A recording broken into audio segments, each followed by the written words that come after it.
नमस्कार बच्चों, मैं आपकी हिंदी अध्यापिका किरण शर्मा आपको आपकी पाठ्य पुस्तक सुमेधा से पाठ 2 छोटा जादूगर पढ़ाने जा रही हूँ। इस पाठ में श्री APJ अब्दुल कलाम के कथन के अनुसार कहा गया है कि आत्मसम्मान आत्मनिर्भरता के साथ आता है। बच्चों, जहाँ आत्मनिर्भरता है वहीं आत्मसम्मान भी है। यह कहानी जयशंकर प्रसाद द्वारा लिखी गई एक ऐसे बच्चे की भावनात्मक कहानी है जो आत्मनिर्भर होकर अपने आत्मसम्मान की रक्षा करता है। लेखक उसके इसी गुण से इतना प्रभावित हो जाता है कि इस कहानी में लेखक ने उसकी ज़िंदगी से जुड़ी उन घटनाओं का वर्णन किया है जो उसे हर पल प्रभावित करती है। बच्चों, इस पाठ को मैं संक्षिप्त रूप से आपके सामने बताने जा रही हूँ, ज़रा ध्यान से सुनिएगा। लेखक को 13-14 साल का बच्चा कार्निवाल के मैदान में मिलता है, जिसने फटा कुर्ता पहना है और गले में सूत की रस्सी डाल रखी है। उसकी जेब में कुछ ताश के पत्ते भी रखे हैं। मन में चिंता के बावजूद भी वह धैर्य को धारण किए हुए था। मन में चिंता थी, लेकिन उसके बावजूद भी उसके मन में धैर्य था। गरीब होने पर भी आत्मसम्मान की भावना उसके अंदर थी। यही गुण लेखक को उसकी ओर आकर्षित करता है। लेखक उसे शरबत पिलाने के बाद उसके माता पिता के विषय में पूछता है कि उन्होंने उसे यहाँ कैसे आने दिया।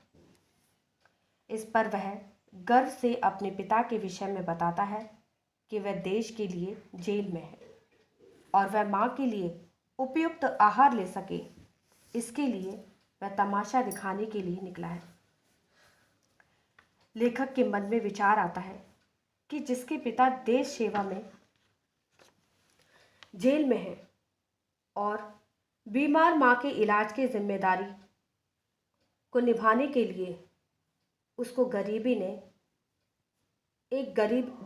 एक बालक को समय से पूर्ण ही आत्मनिर्भर बना दिया।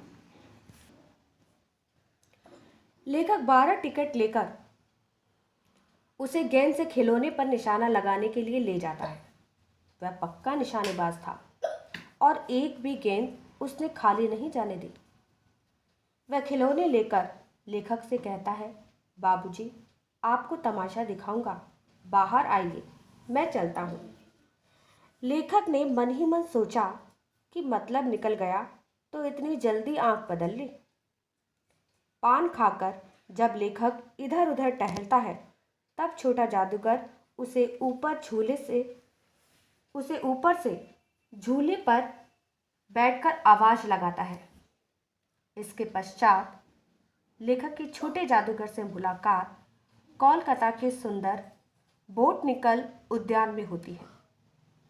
जब वह वृक्षों की छाया में अपने परिवारजनों की मंडली के साथ बैठा हुआ जलपान कर रहा था, तभी छोटा जादूगर वहां आकर खेल दिखाने के लिए कहता है। तभी लेखक की पत्नी उसका खेल देखने के लिए तैयार हो जाती है। खेल देखकर उनकी श्रीमती छोटा जादूगर को 1 रुपया देती है, जिसे पाकर वह प्रसन्न हो उठता है। फिर श्रीमती द्वारा पूछने पर कि रुपए का क्या करोगे, वह कहता है कि वह पेट भरकर पकौड़ी खाएगा, फिर माँ के लिए सूती कंबल लेगा।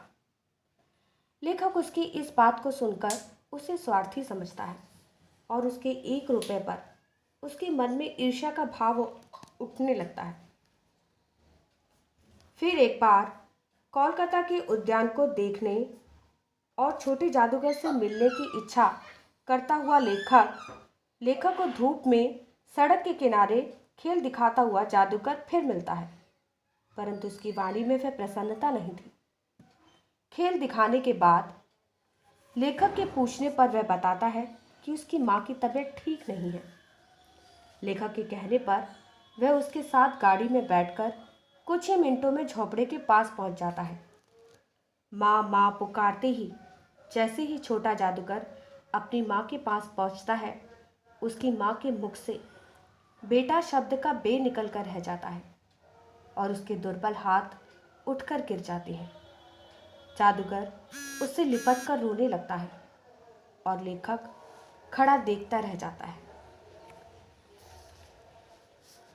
देखो बच्चों, तो आपने देखा छोटे जादूगर को भी इतनी छोटी अवस्था में गरीबी ने आत्मनिर्भर बना दिया, परंतु उसने किसी के सामने हाथ फैलाए बिना स्वयं मेहनत करके अपने आत्मसम्मान की रक्षा की।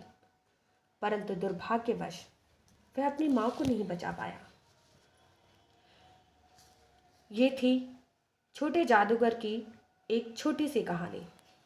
इस कहानी से बच्चों हमें यही शिक्षा मिलती है कि हमें कभी भी परिश्रम से संकोच नहीं करना चाहिए।